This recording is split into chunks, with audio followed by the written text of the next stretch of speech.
Hello, I'm Dr. Michael McInnes. I'm an internist, and the lecture today is on drug-receptor interactions and pharmacodynamics. So in this lecture, we're going to be discussing how drugs interact with their receptors to exert their effects. Most drugs do use some type of receptor to exert their effects on the body, and these receptors can either be extracellular, outside the cell, stuck onto the cell membrane, or they can be intracellular receptors. The drug effects come about in various different ways. Sometimes drugs can bind to specific enzymes and inhibit or suppress or stimulate their catalytic action. Sometimes drugs can bind to nucleic acids and inhibit gene transcription. Sometimes drugs can bind to receptors on the membrane and open an ion channel. And in all of these cases, it's the drug-receptor complex, the joining together of the two, that leads to some type of biological response. Most cells have lots and lots of different receptors, but those receptors are specific for certain ligands or certain drugs. Now, you'll hear that word ligand a lot. Sometimes people will pronounce it ligand or ligand, but I looked it up, and ligand is appropriate, so that's what I'm going to say. So a ligand is anything that binds to a receptor or an enzyme. It could be a neurotransmitter, such as epinephrine.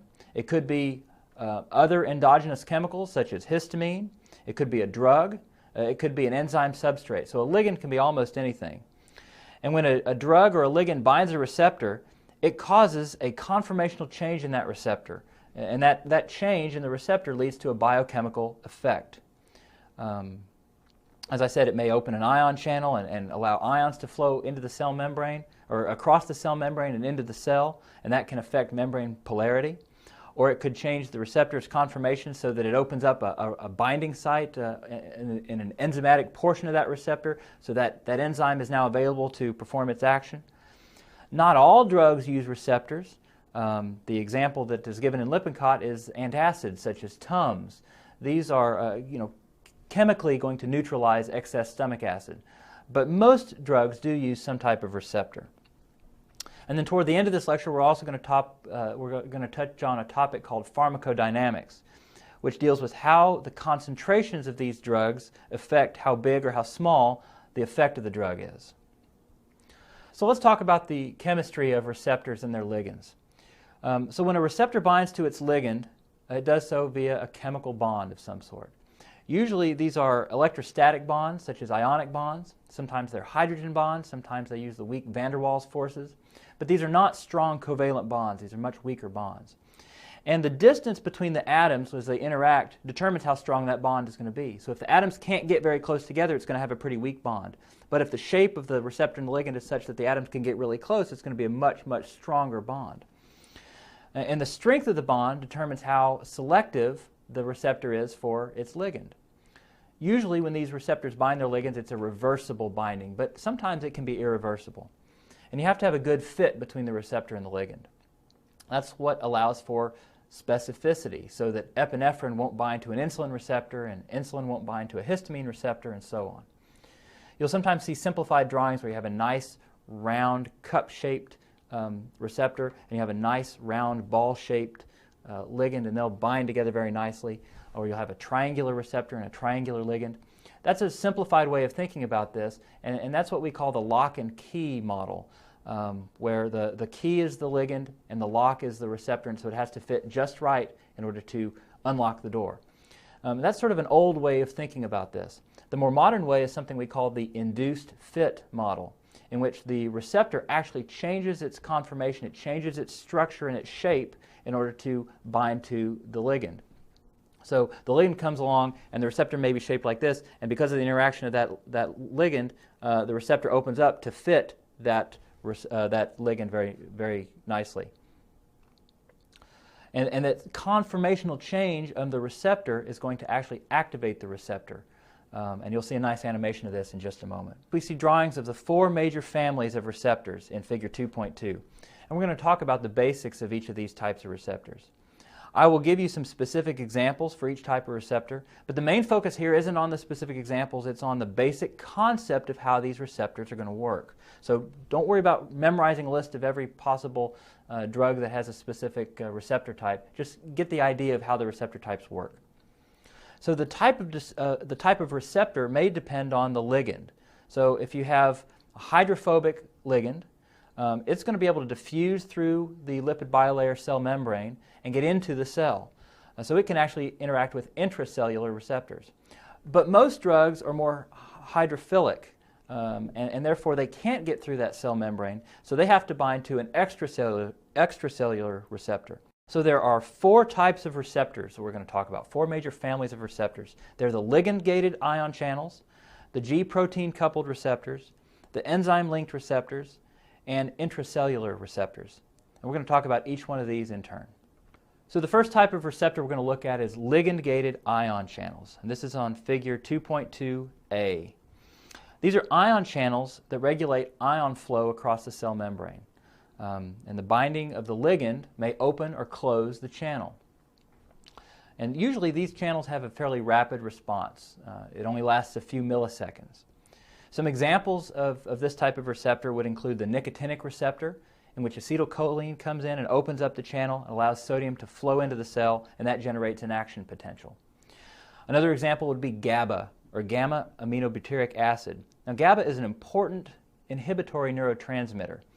And when the presynaptic neuron releases GABA, that GABA goes across the synapse and binds to a receptor on the postsynaptic cell. And that receptor is a chloride channel that opens up, and it allows chloride ions to flow into the cell, and that hyperpolarizes the cell membrane, makes that postsynaptic cell less likely to fire, so it's an inhibitory transmitter. Drugs that are benzodiazepines, which include drugs like Valium and Xanax, which you've probably heard of, these drugs enhance the action of GABA. They increase the frequency of the ion channel opening that GABA produces, so there's increased hyperpolarization. So benzodiazepines increase the action of GABA on the postsynaptic cell. And then subdrugs act not on ligand-gated channels, but on voltage-gated channels. Drugs like this include lidocaine, which is a local anesthetic, and it acts on a voltage-gated sodium channel. The next family of receptors we'll talk about are very important. It's the G-protein coupled receptors. So the structure of these G-protein coupled receptors is a transmembrane portion, which is a single peptide with 7 transmembrane proteins that are represented like a bundle of sticks. So it looks like this big bundle of dynamite kind of stuck together, and it spans the cell membrane. And you have a portion of that sticks out into the extracellular space, and that's the part that the ligand binds to. And then within the membrane, you have this G protein, which is linked to that protein receptor. The G protein is made up of 3 subunits, alpha, beta, and gamma. The beta-gamma subunits are kind of joined together, and they usually stay within the membrane. Then there's an alpha component, which has an intracellular component, and that alpha subunit can bind to either GDP, or guanosine diphosphate, or it can bind to GTP, or guanosine triphosphate. So let's look at figure 2.3 and see how these G-protein coupled receptors function. So the ligand comes in and binds to the extracellular portion of the receptor, and that forces that transmembrane portion of the receptor to undergo a conformational change. That conformational change then activates the G protein so that GTP can come in and replace GDP on the alpha unit. And that causes the alpha subunit to undergo another conformational change, and it dissociates from the beta-gamma subunit. So both the beta-gamma subunit and the alpha subunit can go on and activate other enzymes. They can turn on other enzymes. And this signal is perpetuated downstream by what we call second messengers, which is whatever that activated enzyme is going to produce. And then those second messengers can go on and regulate other enzymes and so forth. Now, eventually, that G protein is going to self-hydrolyze the GTP back to GDP, and that sort of resets the molecule so that it's going to go back to its inactivated form and be linked back up to the original receptor peptide. So here we see an animation of the ligand binding to the receptor, and that causes a conformational change in the G protein, which then goes over and binds to another enzyme to produce its effects. The green substance in this animation is an enzyme called adenylyl cyclase, which produces cyclic AMP. So I mentioned that these G protein coupled receptors use a lot of second messengers, and we'll talk about the different second messengers here. One of the most common, most important ones is what we saw in the animation, adenylyl cyclase. It's an enzyme that turns ATP into cyclic AMP. And then cyclic AMP can go on and stimulate various other enzymes, especially protein kinases. And an example of a G protein coupled receptor that uses adenylyl cyclase is the histamine H2 receptor. Another important second messenger is called phospholipase C, and we see that in the histamine H1 receptor. The G protein activates phospholipase C, which then generates other second messengers, including diacylglycerol and inositol 1,4,5-triphosphate, which is also called triphosphoinositol. And then these two second messengers can regulate calcium levels, and they can also regulate other various proteins. Another second messenger system to know about is called guanylyl cyclase, which instead of converting ATP to cyclic AMP, it converts GTP to cyclic GMP. And then this can go on and stimulate protein kinases. The guanylyl cyclase system is really found in fewer cells because fewer cells use cyclic GMP, specifically the intestinal mucosa and vascular smooth muscle both use cyclic GMP as second messengers. So the second messengers can often activate other enzymes and propagate the signal, and so the signal is multiplied. So it's like the old thing where they tell two friends and then they tell two friends and so on and so on. The next type of receptor we'll talk about is an enzyme-linked receptor. So this receptor has enzymatic activity, and the ligand comes in and binds to an extracellular portion of the receptor, but intracellularly this receptor has some type of enzyme activity. Because this is an enzymatic reaction that we're catalyzing, the response is much slower than we saw with the ion channels. It lasts a lot longer than with the ion channels. It may last several minutes or it may last a few hours. Some examples of this include tyrosine kinase, which is a very, very common protein kinase that a lot of receptors will have tyrosine kinase activity. Insulin binds to a receptor that has a tyrosine kinase activity. A lot of different growth factors bind to receptors that have tyrosine kinase activity. And as we mentioned, the receptor molecule it undergoes a conformational change that activates the kinase. A kinase is an enzyme that phosphorylates a specific substrate. It could phosphorylate a protein or lipids or carbohydrates. It transfers phosphate from ATP to whatever the substrate is. In this case, it's a specific amino acid, tyrosine, so it's a tyrosine kinase. And then that added phosphate molecule modifies the 3D structure of whatever that target substrate is so that it acts as a molecular switch. It can either switch that protein on or switch that protein off. Very often these kinases will autophosphorylate. They'll actually phosphorylate themselves, so they'll switch themselves on. So the receptor makes that tyrosine kinase activity available, and then it phosphorylates itself, so it switches itself on. And that will propagate the signal as well. The fourth family of receptors are the intracellular receptors. So this is very different. In this situation, the ligand has to be hydrophobic enough to diffuse through the cell membrane and get into the cytosol where the receptors are housed. An example of this includes steroid hormones such as cortisol or estrogen or testosterone. The ligand, whether it's the hormone or some drug acting on that same receptor, is going to enter the cell, bind to the receptor inside the cytoplasm, and then that ligand receptor complex usually will move into the nucleus of the cell where it can bind to specific DNA sequences and it regulates gene expression. So because we're regulating gene expression, we're regulating protein synthesis, this has a much slower onset of action. It generally takes more than 30 minutes to have its action, and it has a longer duration of action, sometimes several hours, sometimes it can last days. Because it's affecting gene transcription, it's just going to last a lot longer. So let's talk about the concept of spare receptors and amplified signals. We already saw how receptors can multiply or amplify a signal through second messengers. It just takes one receptor-ligand complex to activate more than one messenger. So that protein receptor may activate several G proteins. Also, activated messengers, such as our G protein, can last a lot longer than the original receptor-ligand complex does. And then the second messengers, in this case we talked about cyclic AMP being a common second messenger in G protein systems. That second messenger, cyclic AMP, may exert their effects a lot longer than the original G protein lasts.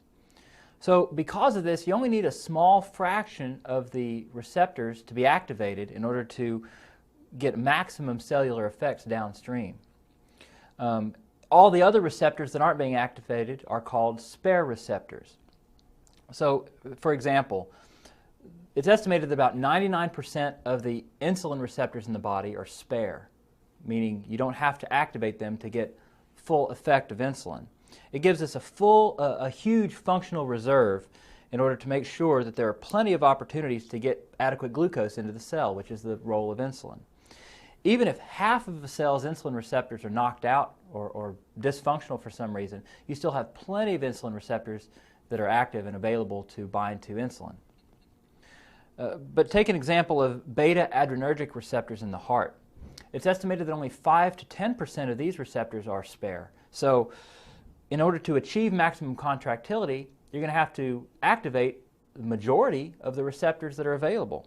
And that leads to a very low functional reserve. It means if you give a lot of a beta agonist in a heart failure patient, you're not going to get a huge increase in contractility. There's only so many spare receptors that are available to that beta agonist that you're giving. Next, we need to talk about desensitization of receptors. Now, repeated signaling or continuous signaling can change a receptor's response. Sometimes if you overstimulate a receptor, it can lead to damage to the cell, or it can actually cause cell death. For instance, electrolyte imbalances, if you get a lot of calcium flowing into a cell over and over and over again, that high calcium level will trigger cell death. So the cells have built-in mechanisms to protect themselves and minimize the effects of this overstimulation. One of these is called tachyphylaxis, and that's where a receptor becomes desensitized to the action of the ligand. Repeated stimulation leads to a diminished response, a lower amplitude response, as you see in the figure. If you wait a little while, though, the receptor becomes sensitized again. The sensitivity goes back up to normal. So when you wait a while and then you stimulate the receptor again, you're going to get the same response as you did before. Another mode of desensitization is called downregulation of receptors. Sometimes membrane-bound receptors will actually undergo endocytosis and be taken into the cell and taken out of commission. They're no longer extracellular at all, so there's no way for the ligand that's out there, the drug or whatever it is, to bind to those receptors because the receptors have been taken out. And then some receptors, especially voltage-gated channels, show what we call a refractory period. It means that they require a rest period of a definite amount of time before they can be activated again. That may be 100 milliseconds or something, but it allows for the cell to rest and recuperate from the action of that receptor before it's going to be stimulated again. Now let's pause for a moment and review the material that was just covered.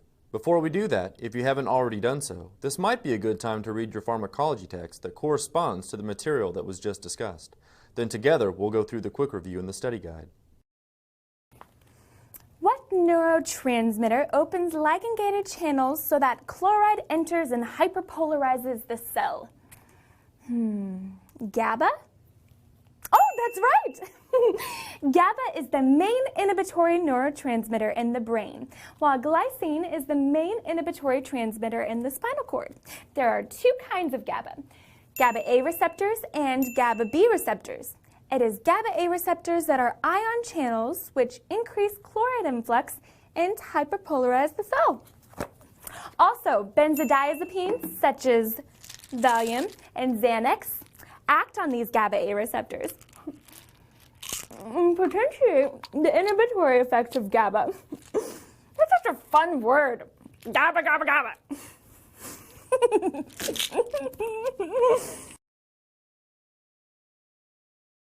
Hi, I'm Dr. Chris Lewis. I'm here for your quick review number 1. Let's get started. Do most receptors bind to their ligands reversibly or irreversibly? The answer, reversibly. To which family of receptors do the following ligands bind? First one, nicotine. That's ligand-gated ion channel. Estrogen, intracellular receptors. Insulin, enzyme-linked receptors. Histamine, G-protein-linked receptors. lidocaine, voltage-gated ion channel, GABA, ligand-gated ion channel, cortisol, intracellular receptors, and testosterone, intracellular receptors. Which subunit of G proteins binds GTP? The answer, alpha subunit. What kind of reaction is catalyzed by tyrosine kinase? Kinases catalyze the transfer of phosphate from ATP to a substrate. This is called phosphorylation. In the case of tyrosine kinase, the substrate is the amino acid tyrosine. What do second messengers, namely inositol 1,4,5-triphosphate and diacylglycerol, do? Well, they regulate intracellular calcium, and they transfer signals from hormones, neurotransmitters, and drugs. What type of channel will regulate the flow of ions across the cell membrane? That's the ligand-gated ion channel. List 3 ways that G protein-linked receptors amplify signal duration and intensity. Well, first, a single ligand receptor complex can interact with many G proteins. Second, activated G proteins persist longer than the original ligand receptor complex. And then finally, second messengers can exert their effects longer than the original G protein. What is the name of the process where cells endocytose receptors in order to protect themselves from overstimulation? And we call this downregulation.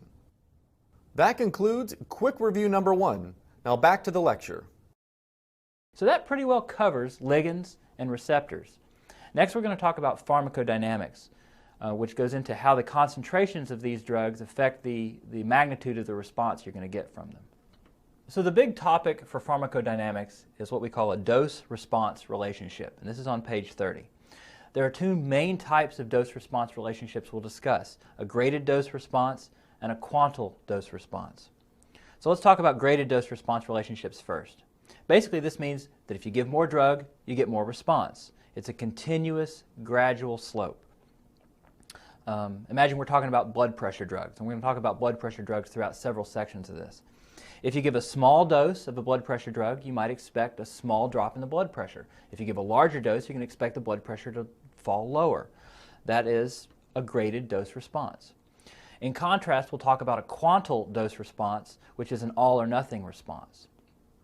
So on page 30, figure 2.6a, it shows this graded dose response curve. On the x-axis, you have the concentration of the drug, and as you increase concentration, you get more of a response until eventually, out there toward the right part of the graph, you're maximizing the response. This curve is called a rectangular hyperbola, and it's very important in biology. We see it in a lot of different circumstances. We see it here in ligand binding, we see it in enzymatic reactions, enzymatic activity, and we're going to look at this hyperbolic curve again in just a little bit. From this curve, we can determine 2 important properties of the drugs we're talking about. We can determine potency and efficacy. And these are really important both in clinical practice, and they're very important for your boards as well. So this is a very high yield topic. We're going to talk about potency and efficacy in turn. So potency describes how much of a drug is needed to give an effect of a given magnitude. So again, if we're talking about blood pressure drugs, we might say how much blood pressure drug is needed to lower the blood pressure by 20 points. And the potency is determined by the amount of drug required to achieve 50% of whatever the maximum effect could be. So if the maximum amount of blood pressure lowering you're going to get from a given drug is 20 points, we're looking at how much drug it takes to lower it by 10 points, or 50% of that maximum amount. And we call this amount of drug EC50. That stands for the effective concentration to give us a 50% response, or the half maximal effective concentration. So EC50 is an amount. It's a dose of a drug. It's a concentration of drug. You see that the x-axis is the concentration of the drug required, and the y-axis is the percentage of the maximum effect. So we see 2 drugs, drug A and drug B, and they have the same maximum effect. They both lower the blood pressure by the same amount. Maybe that amount is 20 points, 20 millimeters mercury. But the 2 drugs require a different amount of the drug in order to achieve that effect. They have different potencies. So look at the graph. We arbitrarily mark 50% of the maximum effect, and we follow that horizontally out to where it intersects the curve. And the value of x the value of the x-axis at that point where it intersects the curve is the EC50. So you see for drug A, the EC50, well, let's say it's 4 milligrams, but the EC50 for drug B, to achieve that same maximum effect, to achieve 50% of that maximum effect, the EC50 is much higher. Say it's 40 milligrams. So in order for drug A to lower the blood pressure by 10 points, or half maximum effect, you only have to give 25 milligrams. But in order to get that same effect and lower the blood pressure 10 points using drug B, you have to give more. You have to give 60 milligrams. So which drug is more potent? Well, I haven't really told you exactly, but you can probably figure it out intuitively that drug A is more potent. It takes less of drug A, it takes a lower dose of drug A to get that same effect. So drug A is more potent. It has a higher potency. So Lippincott gives us the example of a drug class called angiotensin receptor blockers, or ARBs. And the two drugs they talk about are candesartan and irbesartan. And they're both blood pressure drugs. That's convenient. Candesartan is more potent than irbesartan. Candesartan is given in small doses, 8 milligrams, 16 milligrams, 32 milligrams. Irbesartan is given in much higher doses, 75 milligrams, 150, 300 milligrams. So both drugs can achieve the same drop of blood pressure, but it takes a lot more of irbesartan to do it. So irbesartan is less potent than candesartan. Now, in the real world, there might be several orders of magnitude involved in this. It might not be just from 8 milligrams to 32 milligrams. It might be from 8 milligrams to 800 or 8,000 milligrams. So it might be a huge difference in the orders of magnitude involved and the concentrations of the drug involved. So we don't plot this on a linear scale. We plot it on a logarithmic scale. So as you see here, the x-axis is plotted with a logarithmic scale. So it goes from 0.1 to 1 to 10 to 100 and so on. So instead of having a curve that's a rectangular hyperbola, you have this S-shaped or sigmoid curve. So the other important drug property that these dose-response curves can demonstrate is efficacy. Now, efficacy is the ability of a drug to elicit a physiologic response when it interacts with a receptor. So it answers the question, how strong a response do you get from that drug? We're talking about blood pressure drugs. The question is, how much is that drug going to be able to lower the blood pressure? Is it going to lower it 20 points, or is it only going to be able to lower it 10 points? Efficacy depends on a couple of different factors. It depends on how many drug receptor complexes are formed, and it depends on how efficiently those drug receptor complexes can actually elicit a biological response, a cellular response. From the dose-response curves we've been looking at, instead of comparing the EC50, as we did with potency, we're comparing what the maximum biologic effect is. We're looking at where does that curve plateau, where does it peak out? Are you able to lower the blood pressure by 20 points, or are you only able to lower it by 5 points or 10 points? So when you look at figure 2.7 on page 31, you can see that drug C has a much lower biological effect than drug A or drug B. No matter how much drug C you give, you've already plateaued. You're never going to be able to get up to the same level of effect as drug A or drug B. Drug C has an inherently lower efficacy than the other two drugs do. Its intrinsic activity is just lower. So that covers potency and efficacy, and these are two really important concepts. But then we turn to page 31, and you see all these formulas, and honestly, it gives me a headache just looking at them. The good news is this is not a terribly important formula. You're not going to have to do calculations based on this formula. But it's important to understand the relationship between these different variables. So we're talking about drug-receptor binding. And you look at that first equation, and let me just define a couple of the parameters here. First of all, Kd is called the dissociation constant of the drug from the receptor. It determines how much affinity the ligand has for the receptor. So a high dissociation constant, a high Kd, means a weaker interaction between the drug and the receptor, and it has a lower affinity. If you have a low Kd, that means it's a higher affinity. The receptor is going to bind really tightly to that ligand. So look at the right side of the equation there. We have D over Kd plus D. So D is your concentration of the drug, And at higher and higher doses of the drug, when the drug concentration D is much, much higher than KD, KD is pretty much negligible. If D is 1,000,000 and KD is 1, then 1,000,000 divided by 1,000,001 is really just, it reduces to 1, or it approaches the value of 1. So at a high drug concentration, this equation equals 1. So then look at the left side of equation. If we're talking about the ratio between the drug receptor complexes, which is DR, to the total receptors available, which is R sub T.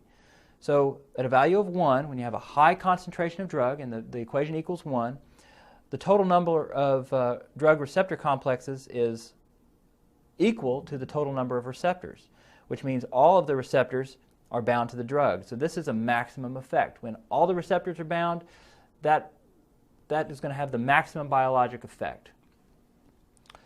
So then we look at the relationship of binding to effect. Equation 2 down there at the bottom of the page says basically the same thing. The right side of the equation is the same. At high drug doses, the equation is still going to approach a value of 1. And the effect achieved by that is E. And the effect achieved is basically equal to the maximum effect, or E max. So I'm not really sure why they went into this, because both of these equations have the same graphs we've already been looking at. When you look at figure 2.8, it's the same types of curves we've already been looking at, but it's just using different values for the x-axis and the y-axis. So next we need to talk about agonists and antagonists. And this is another very important concept. So an agonist is a substance that binds to a receptor and elicits a biologic response. For drugs, we're usually talking about a drug that's going to mimic the effect of an endogenous ligand. For example, we have a drug called phenylephrine, which is an agonist at the alpha-1 adrenergic receptors. We also have a drug called albuterol, which is an agonist of the beta adrenergic receptors. These bind to the same receptors as the endogenous ligand epinephrine, and they elicit the same response as epinephrine. Sometimes we talk about drugs being full agonists, which means they elicit the same magnitude of response, and we'll talk a little bit later about a partial agonist, which elicits a much lower response. And then we'll talk about antagonists.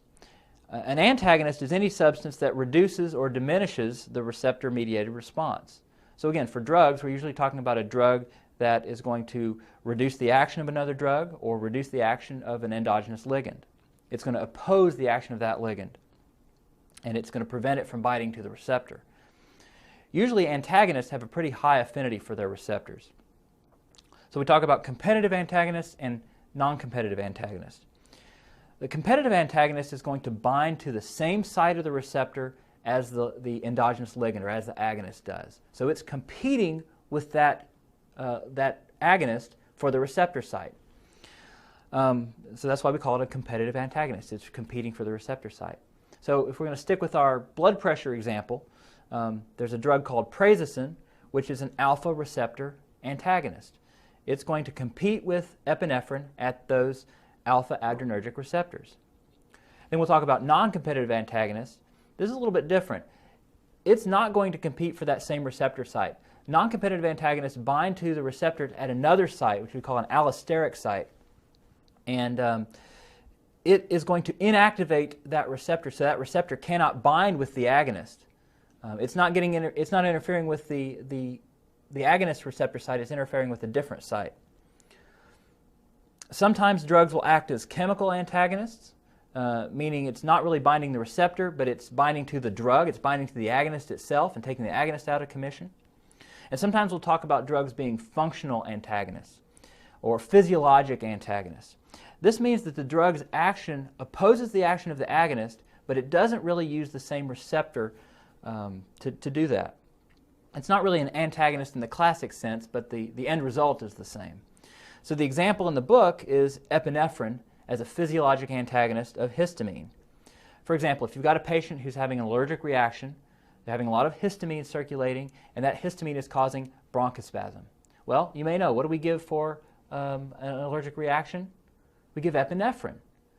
because that's going to reverse the bronchospasm. But it doesn't act on the histamine receptors. If you wanted to act on the histamine receptors, you'd give an antihistamine.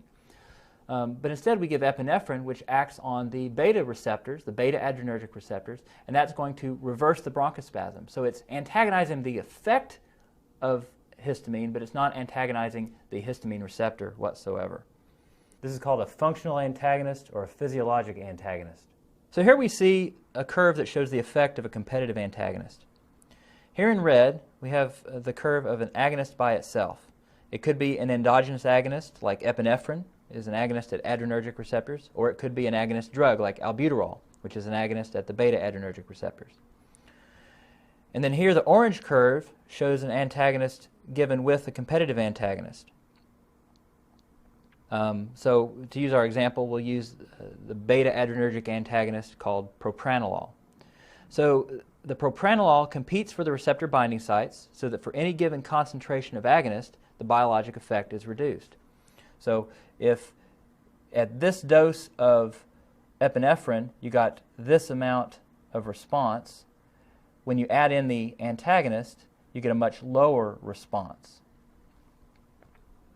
So how do you overcome the antagonism? By increasing the amount of agonist. If you start with 5 agonist molecules and 5 antagonist molecules that are both competing for receptors, and then you just added enough agonists, so instead of 5 agonist molecules, you had 100 agonist molecules, and they're still competing with just 5 antagonist molecules, you essentially overwhelm the antagonist. And you can see from the curve that even with the antagonist, if you increase the dose of agonist given, you're eventually going to get to the same efficacy or the same maximum response even with the antagonist. You get the same 100% biologic effect. It just takes a lot more agonist to do so.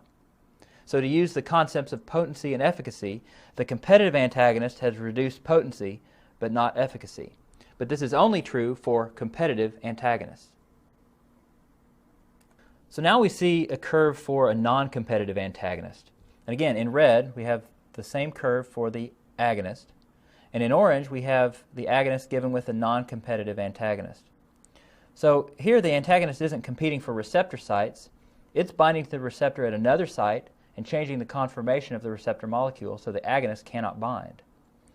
But you see, it doesn't matter how much agonist you give. You can give tons of agonist and you're still not going to get up to the same effect as you would with the agonist by itself.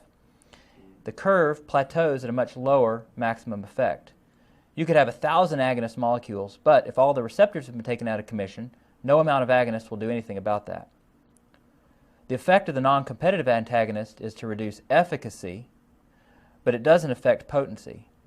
And you can see that the potency of these two curves is exactly the same. EC50 hasn't changed. EC50 for the agonist by itself is right here at somewhere between 1 and 10, we'll call it 4. EC50 for the agonist plus the non-competitive antagonist, the orange curve, is right there. It's at the same place. So it doesn't affect potency at all. It only affects efficacy. All right, so next I want to go over these same curves with some different terminology that you may run across on your boards. We're talking about Km and Vmax, and these are very high-yield topics for your boards. This is also covered in Chapter 1 on pharmacokinetics when we're talking about drug metabolism, but it applies here as well. And I'll just briefly review what we covered in Chapter 1. So here we have Km, which is the Michaelis constant. Km reflects the substrate concentration or the drug concentration. So Km is a concentration, it's an amount of drug. Km is the concentration of substrate that's required to get the reaction velocity to half of Vmax. So in other words, Km is the concentration that you achieve half Vmax at. Km is basically equivalent to EC50, which is the concentration required to get half of the maximal response. This is just a different way of plotting the same data. This is called a Lineweaver-Burke plot, named after two chemists, Dr. Lineweaver and Dr. Burke. So the slope of the plot is Km divided by Vmax. Where the plot intersects the x-axis is 1 over minus Km. And where the plot intersects the y-axis is 1 over Vmax. So you need to be able to recognize what those intersections mean. If you increase the y-intercept you have a lower Vmax because these are inversely proportional.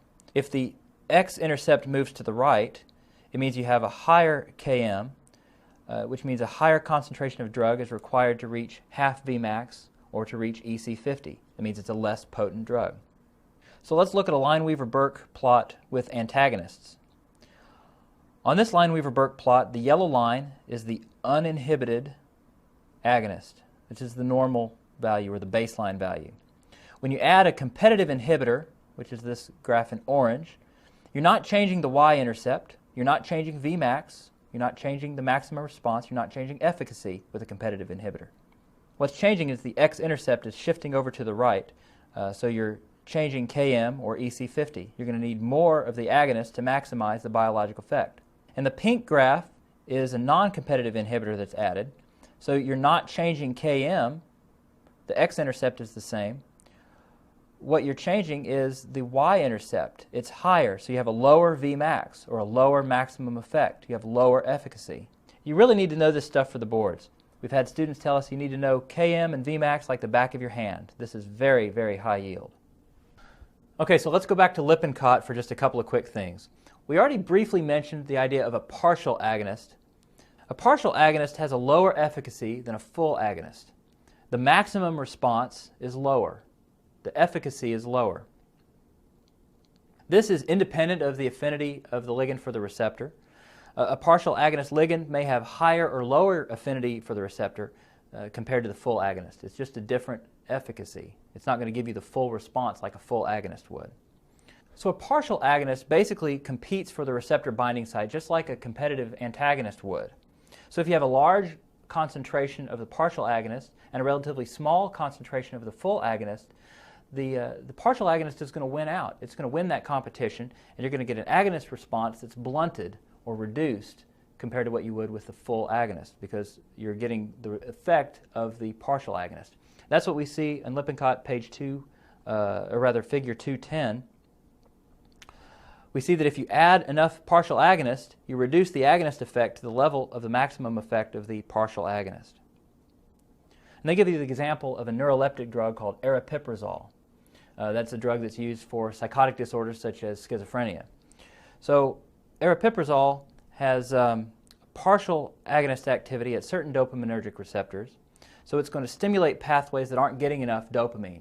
So if you've got a pathway that needs dopamine, it's not getting enough, you can give a partial agonist and it's going to give you some of that dopaminergic transmission. But aripiprazole will also inhibit pathways that are getting too much dopamine because it's going to reduce the amount of response to that dopamine because you're getting a partial agonist effect. And it's going to compete with the endogenous dopamine at those receptor sites. So the last topic we'll talk about is this concept of the quantal dose-response relationships. We've been talking about graded dose-response curves in which the magnitude of the response depends on the dose. But now we're going to shift gears and talk about quantal dose-response curves. Quantal means all or nothing.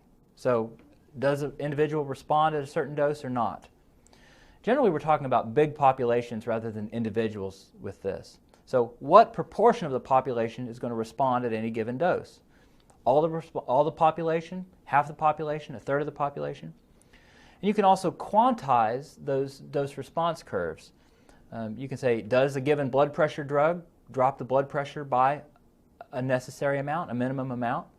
If you set that threshold at 5 milligrams, you can say, yes, at this dose, this drug drops the blood pressure by 5 milligrams or 5 millimeters mercury, or it doesn't. It's all or nothing. So we can plot what percentage of the population responds by that set amount at a given dose.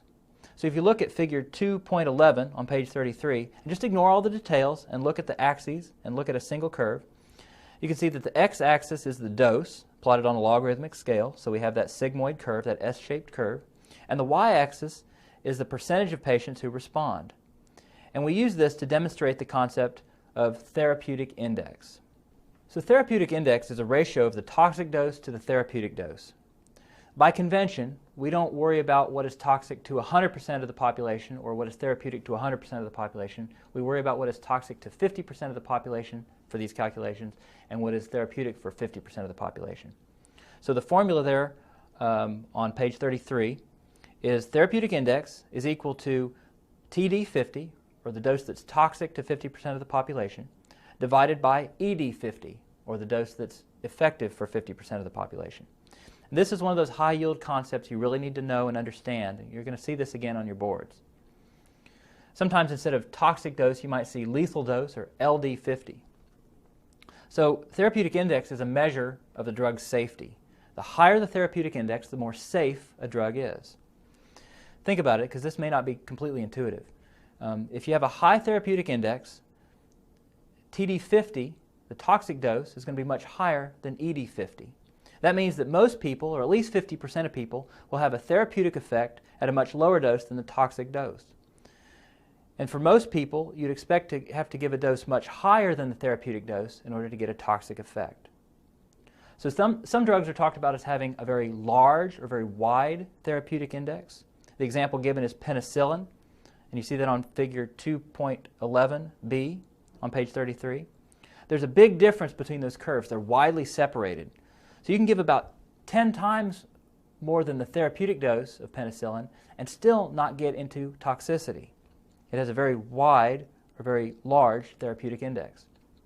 Some drugs, on the other hand, have a very small or very narrow therapeutic index. The example in Lippincott is warfarin, but other drugs that have very narrow therapeutic index include lithium, digoxin, phenobarbital. And what do these drugs have in common? These are all drugs that you have to monitor drug levels on. So you have to monitor this closely because there's a very narrow therapeutic index.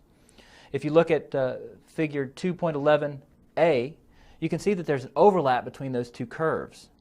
They're not separated very much. They're closer together.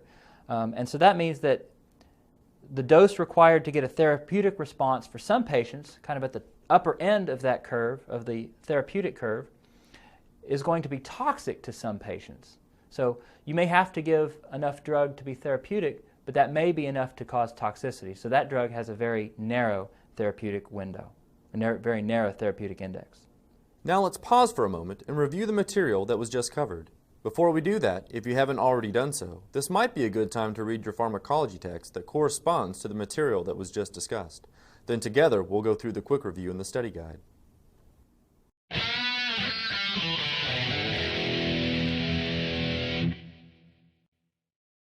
What do we call it when a receptor becomes less responsive to a drug due to continuous or repeated administration?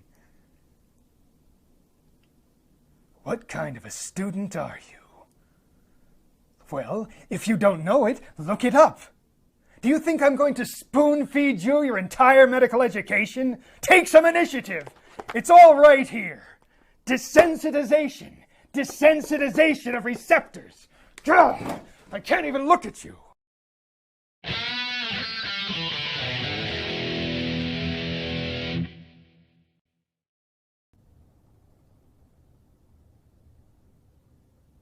All right, we're back for our quick review number 2. Let's get started.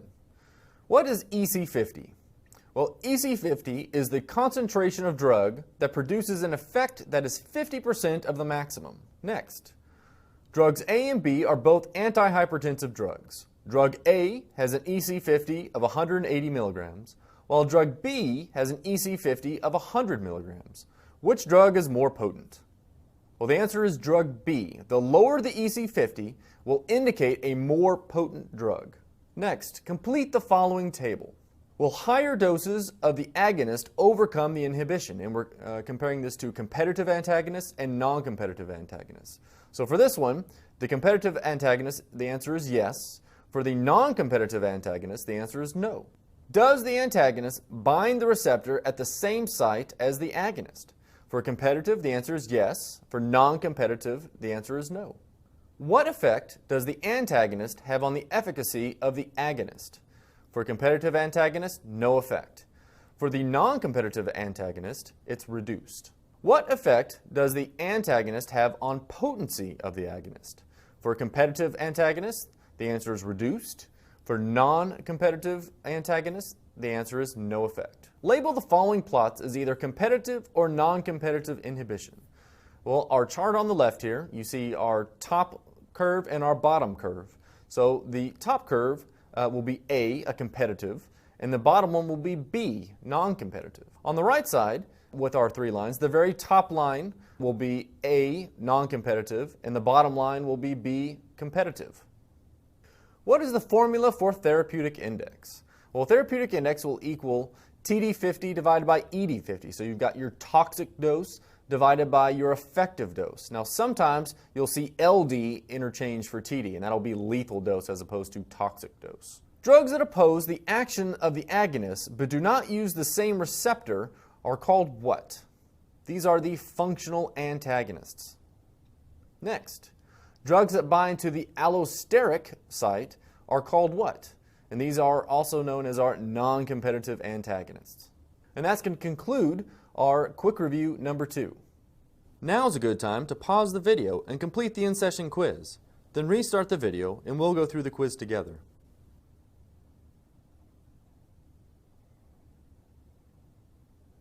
Alright, it's time for our in-session quiz. Let's get started.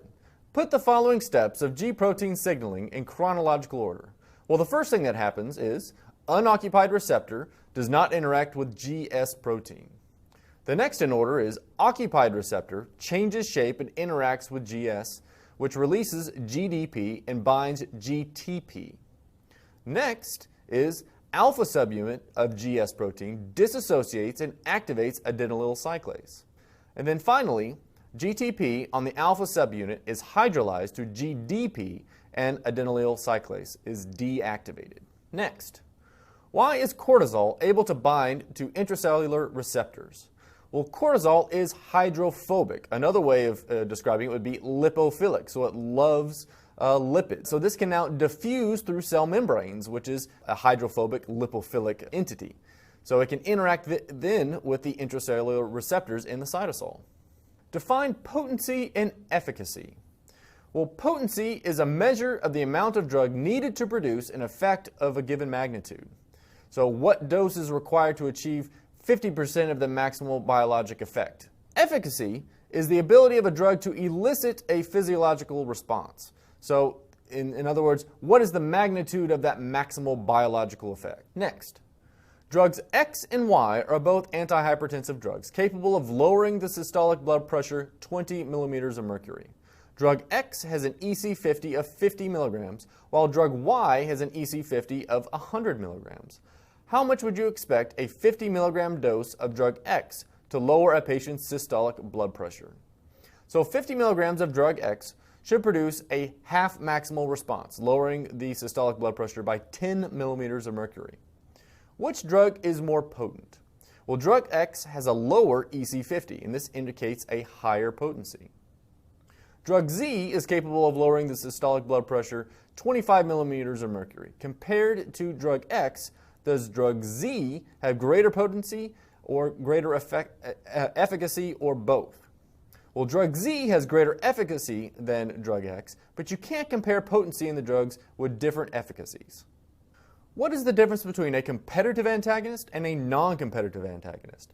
Well, the competitive antagonist will compete with the agonist for the receptor's binding site at that actual site, and this will affect the potency of the agonists. Now, a non-competitive antagonist will bind to an allosteric or other site, and this will inactivate the receptor itself, so this will lower the efficacy of the agonist. Next, does a non-competitive antagonist affect the potency of the agonist, the efficacy, or both? Non-competitive antagonists affect the efficacy of the agonist, but not the potency. Label points A and B. Well, A is going to be 1 over negative Km, and B is going to be 1 over Vmax. Next, would you expect a very safe drug to have a low therapeutic index or a high therapeutic index?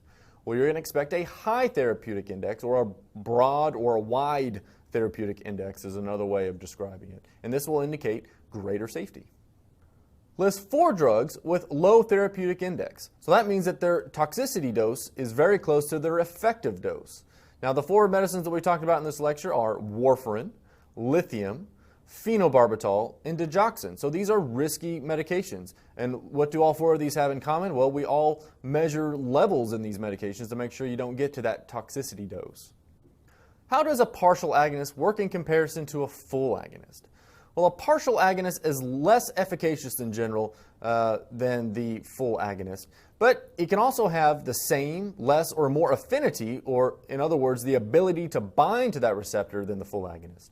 So the partial agonist can act as an antagonist to the full agonist in some settings. So a good example, and it was also mentioned during the lecture, is aripiprazole. So aripiprazole is an atypical neuroleptic, and it has partial dopamine activity. So in general, you're going to get less dopamine overall because it's blocking those dopamine receptors. But since it's stimulating a little bit of dopamine release, what's one of the benefits of aripiprazole is that you don't get some of the side effects that comes along with a full dopamine blockade. So that little bit of stimulation can be beneficial, though the overall effect is still as an antagonist. And that's going to conclude your in-session quiz.